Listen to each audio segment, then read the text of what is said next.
Yes. This picture is meant to show you that Oxford's as beautiful as Cambridge. Yes.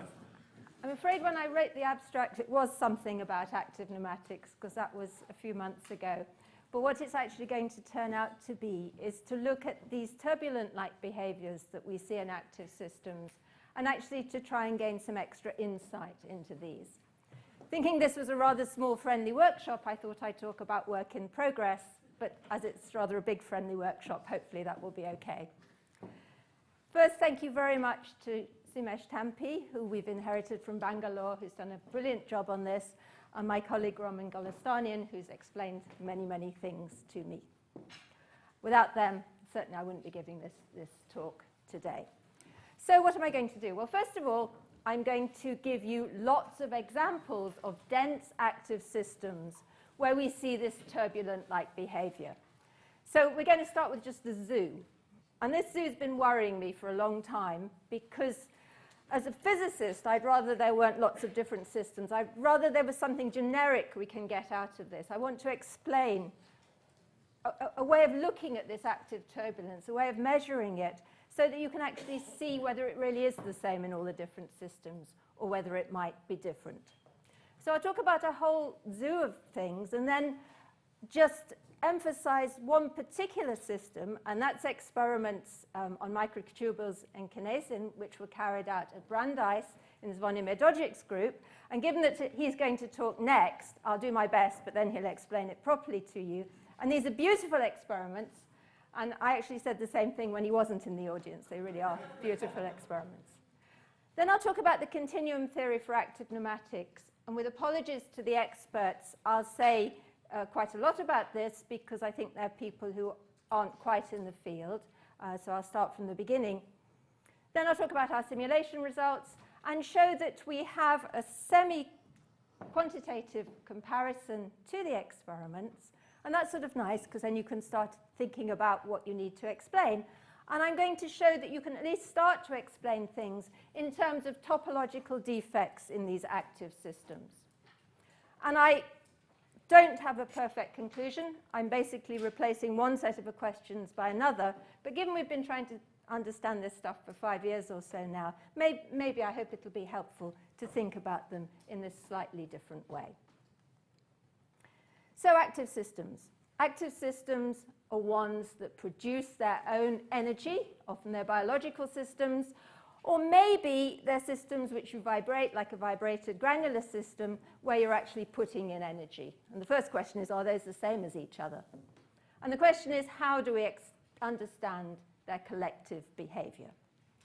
And the sort of collective behavior we've seen several times, if you have a dense suspension of bacteria, you get this state which has lots of swirls, and it sort of looks like turbulence, and it's not meant to look like turbulence because we're at low Reynolds numbers here.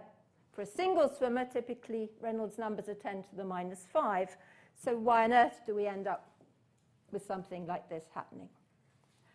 And you see this all over the place, and perhaps the best way to compare things, or one way, is to look at vorticity plots.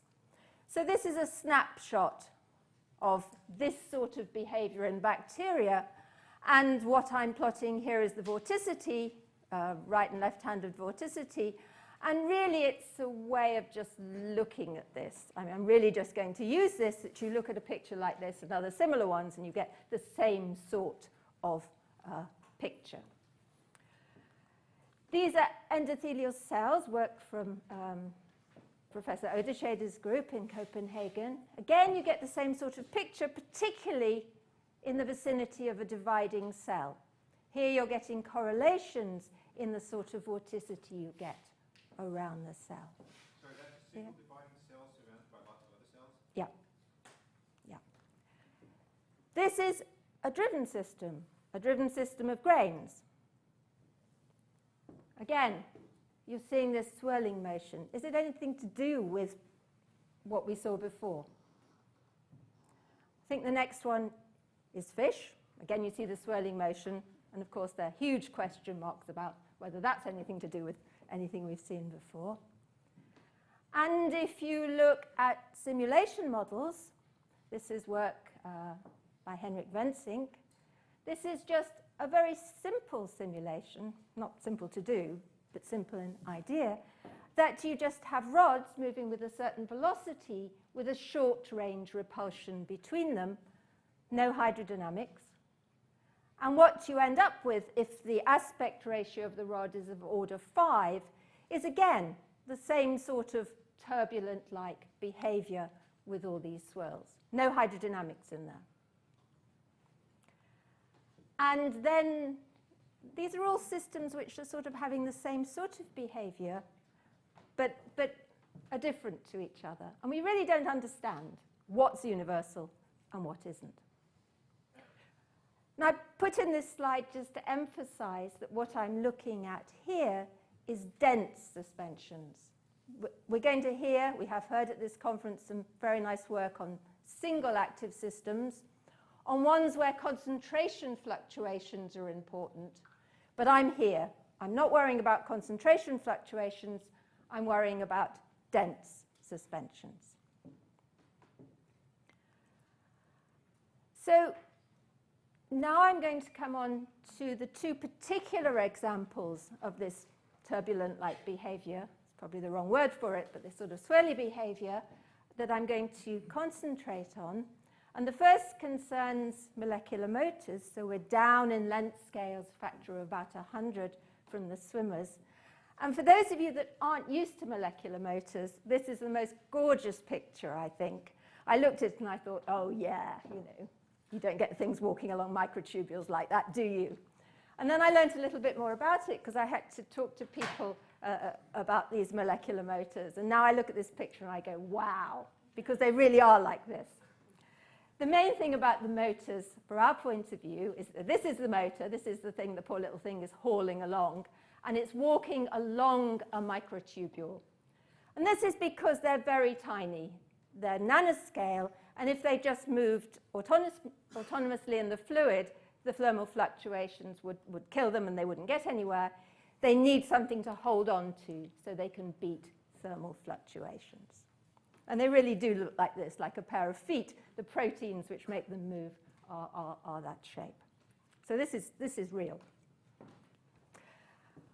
Okay, and the beautiful experiments that were done in the Brandeis group took a suspension of the microtubules and the molecular motors. The particular molecular motors were clusters of kinesin, and the idea is that the two ends of the kinesin join these microtubules. The microtubules have a polarity, and so if the kinesin happens to stick between the two microtubules with different polarity, when it moves, it pushes them relative to each other. If it happens to stick between two with the same polarity, then nothing happens. And so it pushes these things relative to each other. So to a theorist's approximation, what you have here is a mixture of microtubules and these kinesin clusters. Zvonimir tells me they actually have 15 things in there, and it's all very complicated, but he's going to tell you about this. And what happens with these things is that when you let them go, when you put in ATP, you give them fuel, is again you get these swirly velocity patterns.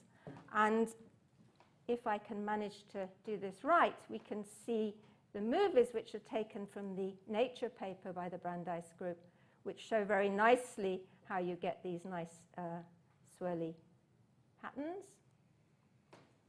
And this is with increasing ATP, so it's basically with increasing driving.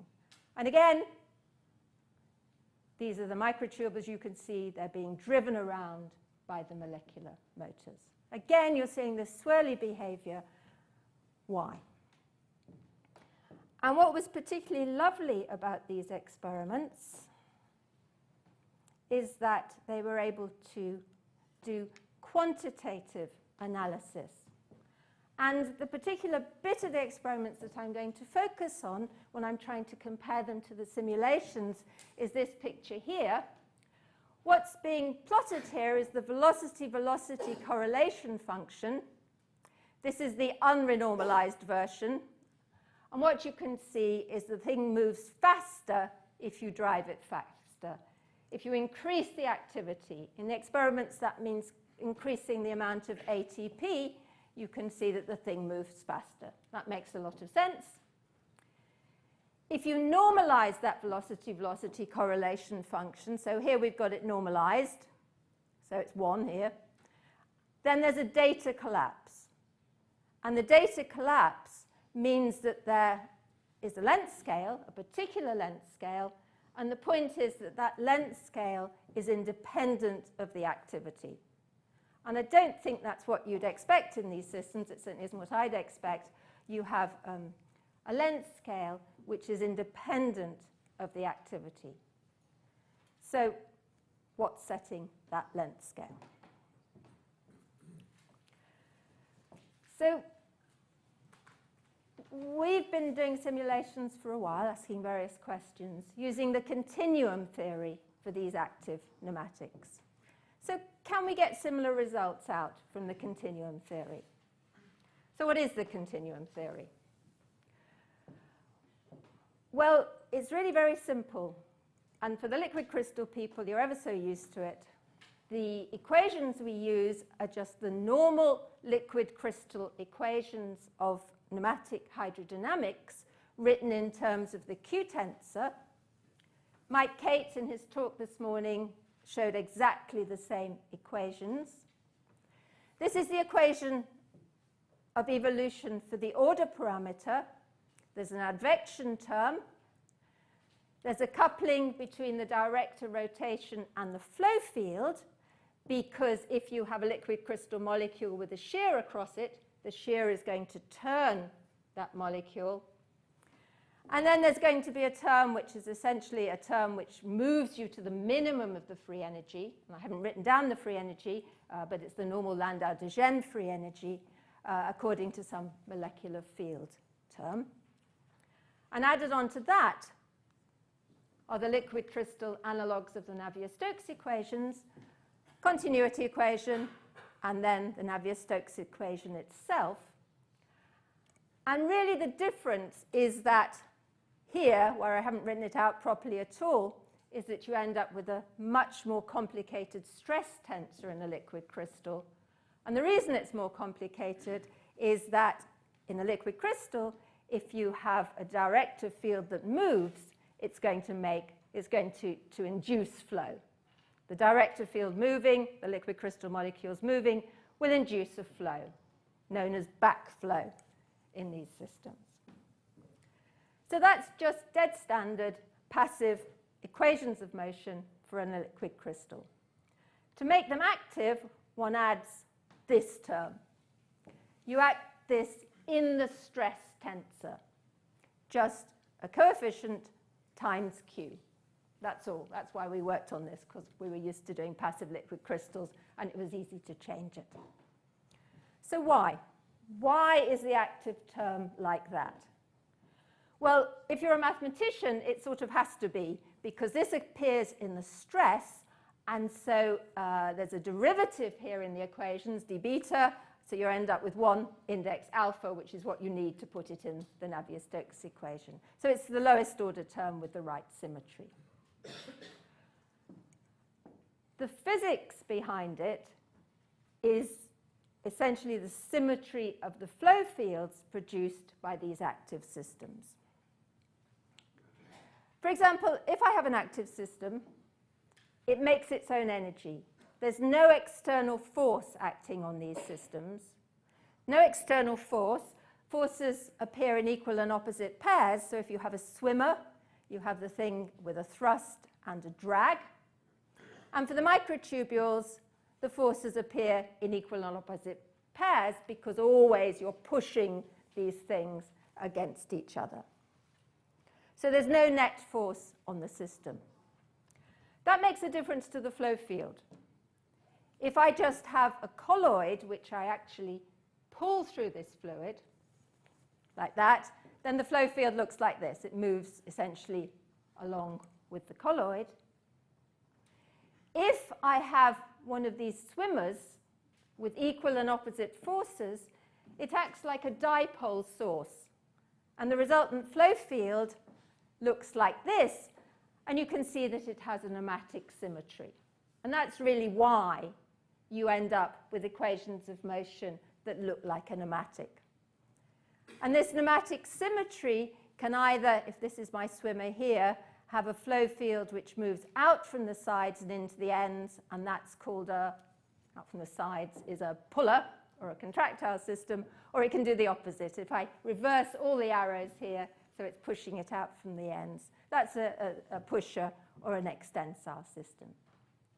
So it's the force freeness, the fact you've got dipole-like sources in here, stresslets you call them, that you end up with a flow field which looks like this. And that's why you end up with these Q-tensor equations of motion. And it's well known that these equations have instabilities. And so why you get this Rio chaos, this turbulent behavior, is because of these instabilities. So we understand why we get this chaotic state. We don't understand how to characterize it once we've got it. However, that wouldn't explain the instability in the dry system. True. True. Okay, but let's explain the instability in these systems. Okay, so where does the instability come from? Let's just consider a nematic-like state and put in a very small fluctuation. These things are acting as sources for the flow field, and the flow field is going to be larger here just because they're more sources. And so what you end up with is a flow field which is larger at this point here, going down to smaller out there. So you have a shear field. Any sort of small perturbation in the director field gives you a shear field. The minute you've got a nematic in a shear field, it's going to move, and if it's tumbling, it's going to move. I hope I've got this the right way around, but it doesn't really matter. In tumbling, it's going to move in that direction. And you can see that small instability produces the shear, which then increases the instability, and actually this is why this is unstable to even the smallest perturbation. This is a contractile system. Note I've got the flow going into the ends of the molecules. If it's an extensile system, the flow is going to actually be in the opposite direction. So the extensile system, what happens is the small instability does this, and then you get moved back again because these molecules are in a shear field. So these chaps here, an extensile system is stable to this splay deformation. But in fact, that doesn't save you, because if you do the same thing for a bend deformation, the same argument shows you that an extensile system is unstable to bend, and a contractile system is unstable to splay.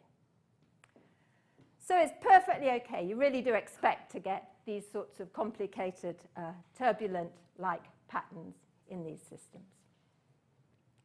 And in a beautiful paper, this paper, which is quite an old paper now, but I think it's a very beautiful paper, what the authors showed there is that if you are in a channel and these instabilities occur, they are stabilized by the walls of the channel. And so one actually crosses over to a state where this is the flow field across the channel. Remember that it was gradients of Q which created the flow. Here I have the director configuration across the channel, and in the middle you have gradients of the order parameter, gradients in the director. This is what's creating the flow, so you've got a sort of force in the middle which is pulling the flow field along, and then along the sides you have a constant shear which corresponds to a constant Leslie angle in the director field. So in a 1D channel, you do cross over to a stable state, but in 2 dimensions, that stops happening, and you immediately, even for small perturbations, even for small activity, you cross over to a state where you see this chaotic behavior. So let's do the simulations. Same picture. Okay, these are now continuum simulations, red and blue bits, which look like all the other red and blue bits we've seen. Let's home in a bit on that and just blow it up. You're starting now to actually see the director. Let's keep going. And there's the director field. And what you can actually see here is this bend deformation, which is being produced by the instability. And that's driving the flow. And actually, the red and blue bits are just ways of really seeing where these bend deformations are. And it helps identify where the flow is in these systems. Fine, we've got pretty pictures. Can we actually look at numbers and see anything which looks anything like the experiments? And remember, this is what I mean by the experiments, that the velocity correlation function is controlled by a length scale which is independent of the activity. Here is the same picture from the simulations. These are the unscaled velocity correlation function. If I increase the activity, if I pump in more energy, the velocity increases. Good, that's what it's meant to do. If I scale that velocity correlation function, hoping you can see it, right? It's scaled, so it's 1 here. The curves, to a pretty good approximation, lie on top of each other, as in the experiments. The ones that go a bit wrong are low activities. And I'll come back at the end to low activities. So we've got a length scale in there. Let's actually just try and match things, actually match the numbers. So this is matching the velocity in these systems, and the black bits are the experimental results, and the red bits are the simulations. To match, we need to, hello, yeah? Question, in the experiments, there is a length scale of order the microns that is seen, and that's the length of the microtubules. Yes? Do you have a comparable scale for the size of your objects? The scale we've matched is the scale which is the length scale of the decay of the velocity correlation functions, because I suspect our objects are less flexible. What about length? What about length? No, because we're continuum. We're continuum. So no, we don't have a length scale.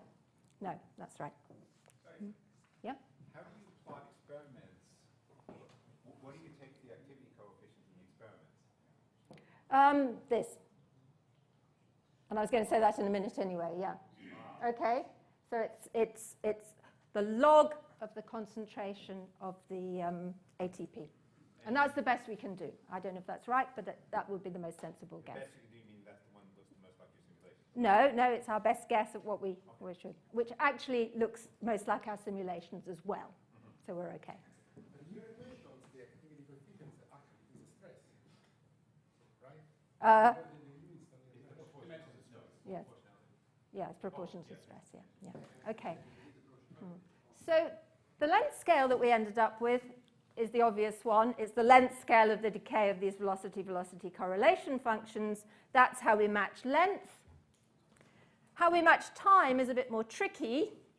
We said, look, both in the simulations and in the experiments, things look a bit different at low activity. It looks like there's a place here where the things take off. Let's identify this as being a crossover activity, and then let's look at the diffusion coefficient at that activity. And then the time scale is going to be the time scale where the diffusion coefficient crosses over from a ballistic regime to a diffusive regime. And that was measured in these lovely experiments, and we can measure it in the simulations. And if we do that, we get a time scale between the two systems. And then that gives us a velocity scale which matches. So So it seems to work. And these are biological experiments, remember. Okay? So if anything works within a factor of about 10, you're probably doing okay. What we don't see, of course, is this saturation. Okay? In biology, what happens is that things are saturated, that you don't get any more basically, you can't fit any more motors between these microtubules. What happens in the simulations is they blow up. So we have now got a situation where we have a length scale. The next question has to be, how on earth do we identify this length scale? And what we did, these are our simulations. This is someone, the Yeomans paper has similar ideas about the defects. What we did is we tried to look at topological defects in these systems. And what happens is that what you see, right, these are exactly the same simulations as you saw before, but now what we're doing is we're finding the plus and minus defects in these systems. And what you can see is that things are formed and they're destroyed. So they're going away. So what's happening is that you're getting defects created and destroyed in the systems. Let me just play that one again, because in a way this is the punchline. These are all 2D simulations. These are 2D simulations. Sorry, I should have said that. These are plus or minus a half topological defects in the director field. And what you're meant to see is they're created in pairs, they move apart, and then they're destroyed again. So what? So is this anything to do with this length scale? Well, the first guess is maybe the length scale is the distance between topological defects. And if the relevant referee is in the audience, thank you very much for helping us with this. So if the relevant length scale is the distance between defects, the number of defects seems to be independent of the activity. So maybe that's going to be right. So what do we have to plot? Well, we have to plot the velocity-velocity correlation function against a length which is scaled with the number of defects to the half. Okay, so this n is the density of defects, if you like. N to the half will be a length. And what I'd expect is the velocity-velocity correlation function will collapse if I plot it like this, if the right length scale is the distance between defects. And it doesn't. So then you faff around a bit, and you see that what actually does cause this collapse is a scaling n squared times k, where n is the distance, n is the density of defects, and k is the elastic constant. So we've ended up with a list of things we have to explain. We have a length scale, L, which is independent of the activity, and a velocity which scales as the activity. And this length scale appears to scale as 1 over n squared, density of distance squared, times k, which is the elastic constant. That one and that one agree with the experiments. There's no experimental evidence for that. Yet. Okay. So can we look at these defect dynamics, and can we get that scaling out? Well, this is our attempt. And I think that the right story, or probably the right story, this is fairly new work, it all needs testing, it's a different way of perhaps thinking about it, is that one should just think of these defects as a gas of defects which are created and which are destroyed. So I want to look at the defect dynamics, and the simplest way to write down an equation for a set of non-interacting defects is just dn by dt is equal to the rate of creation minus the rate of annihilation. The rate of creation of these defects, it makes sense that it goes as zeta, more defects if you've got more activity, and numerically we find that it goes as zeta over k. That's slightly iffy at the moment because our data is not good enough that I'm going to jump up and down and say that's right, but so far it looks like you get scaling like that, and at least it's sensible. the rate of decay of these things, trying to get this term here, well, let's just assume these are kinetic theory-like defects moving around. The mean free path, right, that's the traditional length scale, n times some sort of cross-section. That just comes straight out of kinetic theory. And so that's going to give us a rate of collisions, an inverse time scale, which is like a velocity times an inverse length, times the number of particles you've got there to collide. So this is just very simple kinetic theory. We need an estimate for V, which somehow is an energy balance in this system. Best guess for an estimate of V is that the energy we're pumping in is proportional to zeta Q. This is the active stress. The energy we're taking out is proportional to the dissipative stress, which is mu times V over L. And let's assume that the velocity field comes from balancing those two terms. And if I do that and put all this together, my rate of decay of the defects comes out like this. So what I've done, the assumptions I've put in, because if we know what the assumptions are, we can test them later on, is that these are freely moving defects and that I have this balance, that what's giving me the length scale, if you like, is the active stress and the viscous dissipation balancing, how the energy is put in and how the energy is taken out. So this gives me dN by dt. That's got to be 0 in equilibrium. I've worked out something for this and for that. Let's put them next to each other. Let's work out how my length scale comes out. Length scale comes out independent of zeta, independent of the activity, and with the correct scaling on n and k. And on the slide before, the velocity scales as zeta. So my list of things I had to match. Everything at the moment hangs together. All right, whether it will still hang together in a week or so, I don't know, but everything at the moment hangs together. How did the Planck constant come into it? I missed something. KKK here. It came into it here, and it came into it because the rate of creation of the defects goes as 1 over k, okay? And sort of makes sense, although it will make less sense when I show you something later on. But numerically, essentially, that's a numerical story, okay? So that's still a question. Yep? What length scale is this? I don't understand what this length scale is. It's not the separation between defects. No? So, I mean, I want to do this correlation length, but I don't see. I guess I really didn't follow how this length scale was introduced. The length scale was introduced here, all right? And I don't think I can wave my hands around and say it is this length scale in terms of looking at things. It's basically by saying what the equation we're solving, the two important terms in the stress are the active stress and the dissipative stress, and therefore in equilibrium, those are the things that have got to balance, and that introduces a length scale, okay? Distance between defects just doesn't work. That was my first guess, and it doesn't work.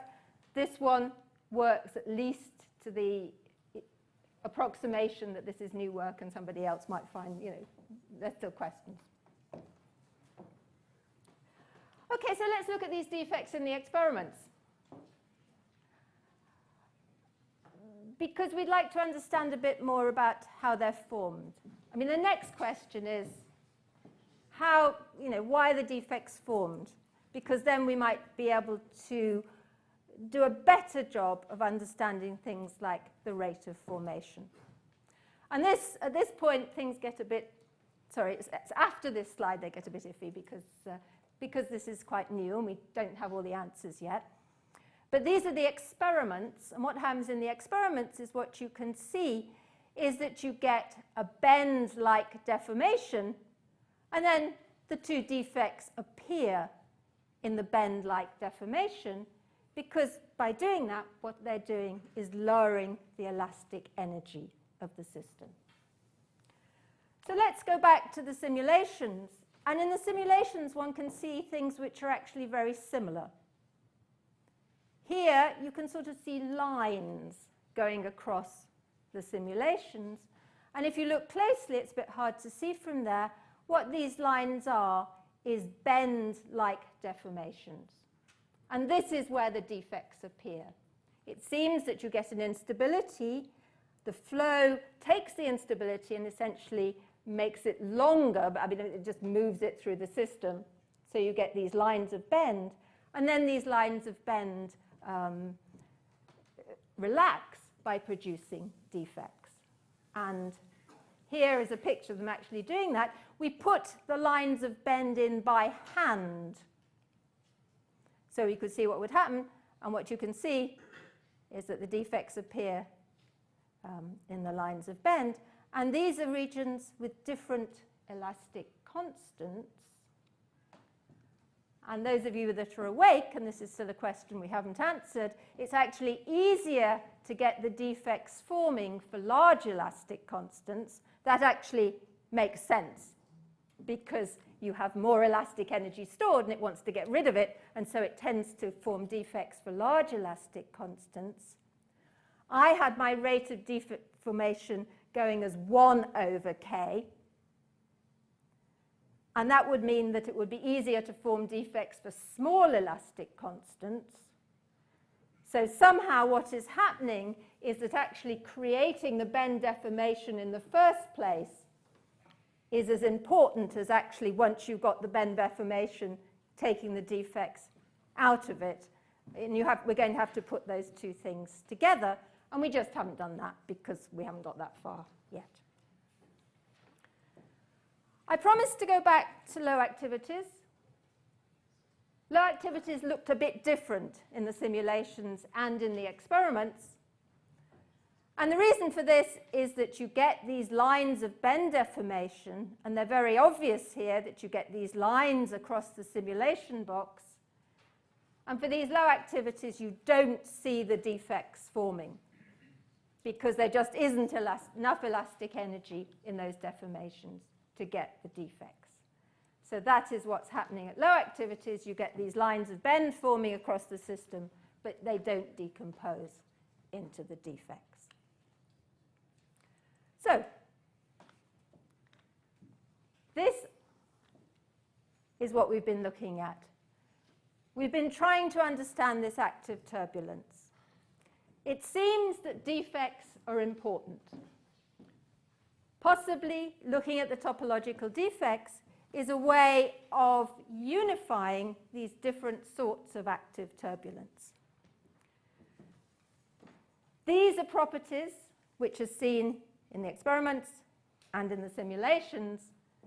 We can reproduce those by introducing a length scale, which is a balance of viscous forces, and by thinking of these defects as being formed from bend deformations in the system. If you're going to be nasty, you can say, quite rightly, that what we've really done is take one problem and replace it by another one. And that's true. And so what we have to do now is that we believe the rate of defect formation goes as zeta over k. I want to know how to actually predict that, and I don't yet. It would be nice to predict the cross-section for annihilation. It seems that the motion of these defects is caused by the fact that locally around the defect you have a distortion. And the minute you have a distortion, you have a flow, and that's what makes the defects move. And some very nice work by Len Pisman, since we've talked a bit about this at this meeting, has shown that that's actually much more important than the defect-defect interactions. But we'd still like to understand better exactly how these things move. Compressibility is probably much more important in real systems than in our simulations, and so we'd like to put that in. And then we'd like to ask how generic this picture is, which was the initial question. So thank you for listening.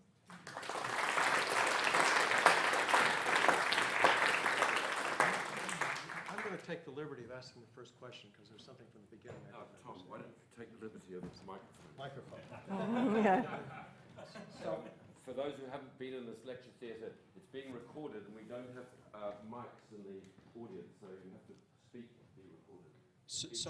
In the simulations, was the pneumatic energy, the Q energy, chosen so that you were in the pneumatic state in equilibrium? Yes. So it is an ordered state without the activity? Yes.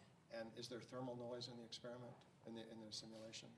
No. No thermal noise. But Okay. probably a very, very tiny bit at the beginning just to get it started. Good. Okay, so now open for questions. Vincenzo. Maybe I need the, Well, you need the, yes. well, that's what I.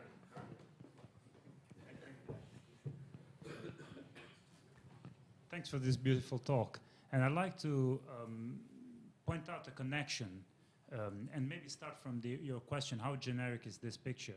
If you take a random vector field or random nematic field, of which you know the power spectrum, you can calculate exactly the density of zeros of that vector field, or umbilical points as sometimes called, using a formalism of Michael Berry and Hane. And recently we even generalized it to non-Gaussian statistics. Mm-hmm. In that context, then, you can essentially predict the rate of defect formation if you know the dynamics that your vector field undergoes. It's essentially the power spectrum would know everything if it was a Gaussian signal, and weak perturbation for non-Gaussianity could give you the whole answer. Not at the physical level that you want, but mathematically you could connect it to description that Great. you're talking about. Great, sounds good. You can come and tell me how to do it afterwards. Sorry, just a quick question. What do you mean by compressibility? Compressibility of what in this case? I'd like concentration in here as a variable. We've actually got some simulations with concentration. Yeah, sorry, I really mean concentration. So concentration fluctuations, because they're probably much more important here. Yeah. Okay. So Julia, I think you showed us simulations only for one sign of the zeta. That's right. So, and I guess you have looked at pushers. Yep. So what happens if you look at pullers? And the second question is, in the experiments, you have as many pairs of microtubules that are going together, but also extended. So should you maybe not use a completely different term for the activity? I don't see why. I mean, certainly the defects are the same in the experiments. That's the answer to the second question. What we've done is really only consider the dipoles and assume the others, and the others just sit there and don't do anything. So I think that's probably all right. We have looked at pushers. Really, we haven't looked at them in detail. The flow fields are smaller by a factor of about 2, which you'd expect because the instability is less strong. The instability is to splay, not to bend, so that sort of makes detailed changes. But this idea of defects seems to still work. One last question. So I'm intrigued by your attempt over here. Sorry? I'm intrigued by your attempt to balance dissipation through this length scale. Mm-hmm. Have you looked at the distribution of where dissipation is actually occurring in a simulation? And in particular, are there concentration effects? Do you have localized regions where dissipation is occurring? And in addition, localized regions where energy is concentrated? Well, I think the dissipation is just going to be where you have velocity gradients.